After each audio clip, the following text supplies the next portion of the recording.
প্ৰজ্ঞা study Assam YouTube চেনেললৈ সকলোকে স্বাগতম জনাই আজি আপোনালোকলৈ আগবঢ়াবলৈ লৈছো DME DHS non technical exam 2025 ৰ বাবে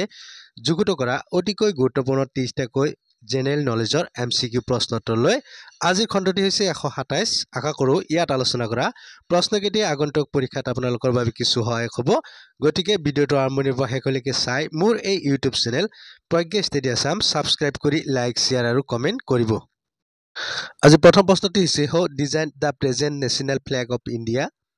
ভাৰতৰ বৰ্তমানৰ জাতীয় পতাকাৰ ডিজাইন কোনে কৰিছিল প্ৰশ্নটোৰ শুদ্ধ উত্তৰ হ'ব অপচন ডি পিংগালী ভেংকায়া বন্ধুসকল ভাৰতৰ বৰ্তমানৰ জাতীয় পতাকাখনৰ ডিজাইন কৰিছিল পিংগালী ভেংকায়াই next question which is the first biosphere reserve in India ভাৰতৰ প্ৰথম জৈৱমণ্ডল সংৰক্ষণ কোনটো প্ৰশ্নটোৰ শুদ্ধ উত্তৰ হ'ব অপচন বি নীলগিৰি বন্ধুসকল ভাৰতৰ প্ৰথম জৈৱমণ্ডল সংৰক্ষণৰ নাম হৈছে নীলগিৰি জৈৱমণ্ডল সংৰক্ষণ next question which place of Assam is known as Panchatirtha অসমৰ কোনখন ঠাইক পঞ্চতীৰ্থ বুলি কোৱা হয় প্ৰশ্নটোৰ শুদ্ধ উত্তৰ হ'ব অপচন ডি হাজো বন্ধুসকল হাজোক অসমৰ পঞ্চতীৰ্থ বুলি কোৱা হয় next question the liquid part of blood is called তেজৰ জুলীয়া অংশক কি বুলি কোৱা হয় প্ৰশ্নটোৰ শুদ্ধ উত্তৰ হ'ব অপচন এ প্লাজমা বন্ধুসকল তেজৰ জুলীয়া অংশক প্লাজমা বুলি কোৱা হয় next question which of the following is an indirect tax নিম্নলিখিত কোনটো পৰোক্ষ কৰ প্ৰশ্নটোৰ শুদ্ধ উত্তৰ হ'ব option C Goods and Service Tax বন্ধুসকল Goods and Service Tax হৈছে indirect tax next question whose autobiography is S Against Odds নামৰ আত্মজীৱনীটো কাৰ প্ৰশ্নটোৰ শুদ্ধ উত্তৰ হ'ব অপচন বি সানিয়া মিৰ্জা বন্ধুসকল S Against Odds নামৰ আত্মজীৱনীখন সানিয়া মিৰ্জাৰ আত্মজীৱনী Next question which revolt of Assam is also known as the Jallianwala Bagh massacre of Assam অসমৰ কোনটো বিদ্ৰোহক অসমৰ জালিয়ানৱালা বাগ গণহত্যা বুলি কোৱা হয় প্ৰশ্নটোৰ শুদ্ধ উত্তৰ হ'ব অপচন সি পথৰুঘাটৰ ৰণ বন্ধুসকল দৰঙত হোৱা 1894 চনত যেটো কৃষক বিদ্ৰোহ হৈছিল হেতুক পথৰুঘাটৰ ৰণ বুলি কোৱা হয় আৰু সেই কৃষক বিদ্ৰোহটোক অসমৰ জালিয়ানৱালা বাগ গণহত্যা বুলিও কোৱা হয় next question the acid found in the gastric juice is gastric ৰসত পোৱা এসিড হৈছে প্ৰশ্নটোৰ শুদ্ধ উত্তৰ হ'ব অপচন এ হাইড্ৰক্লোৰিক এসিড বন্ধুসকল gastric ৰসত পোৱা এসিড বিধৰ নাম হৈছে hydrochloric acid next question the north eastern regional language center is located in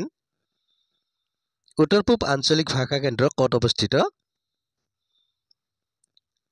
প্ৰশ্নটোৰ শুদ্ধ উত্তৰ হ'ব অপচন বি গুৱাহাটী বন্ধুসকল উত্তৰ পূব আঞ্চলিক ভাষা কেন্দ্ৰ গুৱাহাটীত অৱস্থিত next question who has become the first Indian gymnast to win a gold medal at the 2024 Asian Gymnastics Championship 2024 চনৰ এছিয়ান জিমনাষ্টিক চেম্পিয়নত সোণৰ পদক অৰ্জন কৰা প্ৰথম ভাৰতীয় জিমনাষ্ট হৈছে প্ৰশ্নটোৰ শুদ্ধ উত্তৰ হ'ব অপচন এ দীপা কৰ্মকাৰ বন্ধুসকল 2024 চনত এছিয়ান জিমনাষ্টিক চেম্পিয়নশ্বিপত সোণৰ পদক অৰ্জন কৰা ভাৰতীয় জিমনাষ্টিক গৰাকী হৈছে Dipa Karmakar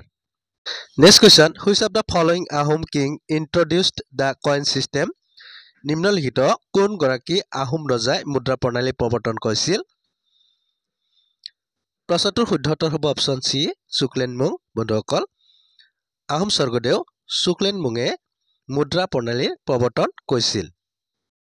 next question which is the longest national highway in Assam অসমৰ আটাইতকৈ দীঘল ৰাষ্ট্ৰীয় ঘাইপথ কোনটো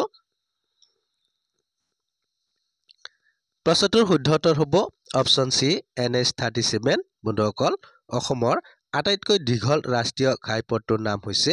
national highway 37 next question water has maximum density at পানীৰ সৰ্বাধিক ঘনত্ব হয়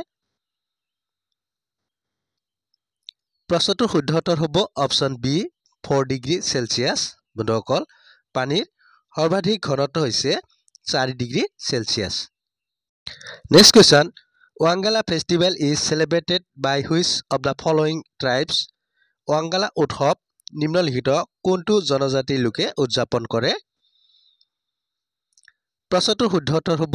অপচন এ গাৰো বন্ধুসকল Wangala উৎসৱটো গাৰো জনজাতিৰ লোকে উদযাপন কৰে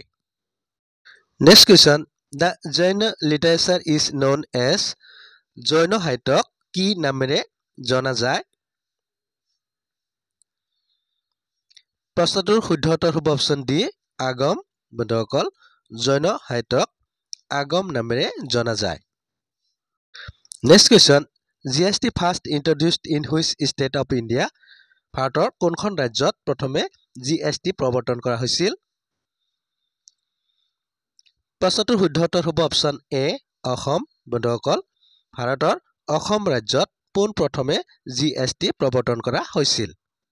Next question World Health Day is celebrated every year on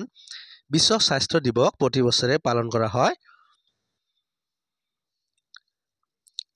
প্ৰশ্নটোৰ শুদ্ধ উত্তৰ হ'ব অপচন বি 7th এপ্ৰিল বন্ধুসকল প্ৰতি বছৰে 7 এপ্ৰিল তাৰিখে বিশ্ব স্বাস্থ্য দিৱস পালন কৰা হয় Next question The Gupta king who assumed the title of Vikramaditya was কোনজন গুপ্ত ৰজাই বিক্ৰমাদিত্য উপাধি গ্ৰহণ কৰিছিল প্ৰশ্নটোৰ শুদ্ধ উত্তৰ হ'ব অপচন সি চন্দ্ৰগুপ্ত দ্বিতীয় বন্ধুসকল চন্দ্ৰগুপ্ত দ্বিতীয়ই বিক্ৰমাদিত্য উপাধি গ্ৰহণ কৰিছিল Next question The structural and functional unit of life is জীৱৰ মৌলিক গঠন আৰু কাৰ্যকৰী একক কি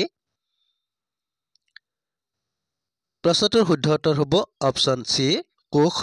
বা সেল বন্ধুসকল জীৱৰ মৌলিক গঠন আৰু কাৰ্যকৰী একক হৈছে কোষ Next question Which is the largest coastline state in India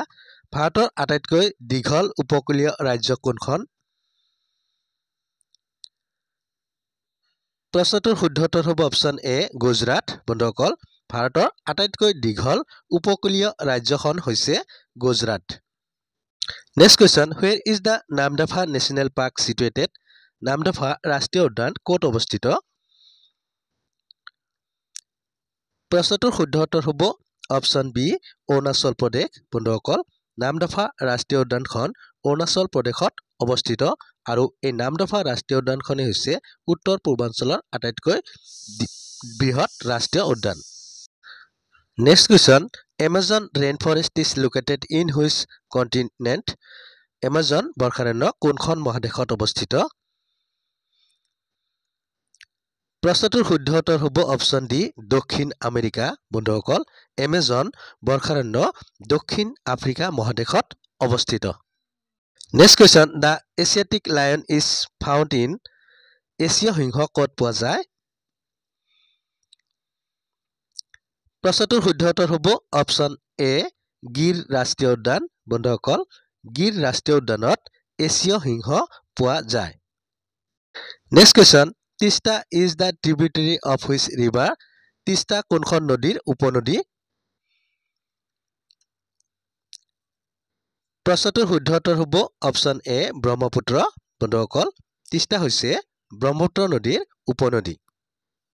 Next question In India how many states are on the coastline ভাৰতত উপকূলীয় অঞ্চলত কিমানখন ৰাজ্য আছে প্ৰশ্নটোৰ শুদ্ধ উত্তৰ হ'ব অপচন সি 9 বন্ধুসকল ভাৰতত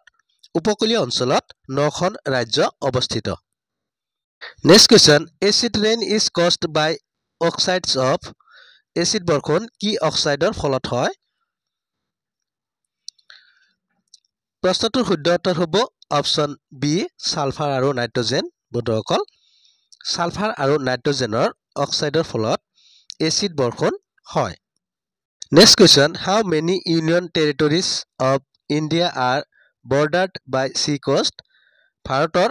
কিমানটা কেন্দ্ৰীয় শাসিত অঞ্চল সাগৰীয় উপকূলৰ সীমাত আছে প্ৰশ্নটোৰ শুদ্ধ উত্তৰ হ'ব অপশ্যন বি 4খন বন্ধুসকল ভাৰতৰ 4খন কেন্দ্ৰীয় শাসিত অঞ্চল সাগৰীয় উপকূলৰ সীমাত আছে next question which of the following gases is also known as লাফিং গেছ নিম্নলিখিত কোনটো গেছক লাফিং গেছ বুলিও কোৱা হয় প্ৰশ্নটোৰ শুদ্ধ উত্তৰ হ'ব অপশ্যন সি নাইট্ৰাছ অক্সাইড বন্ধুসকল নাইট্ৰাছ অক্সাইডক লাফিং গেছ বুলিও কোৱা হয়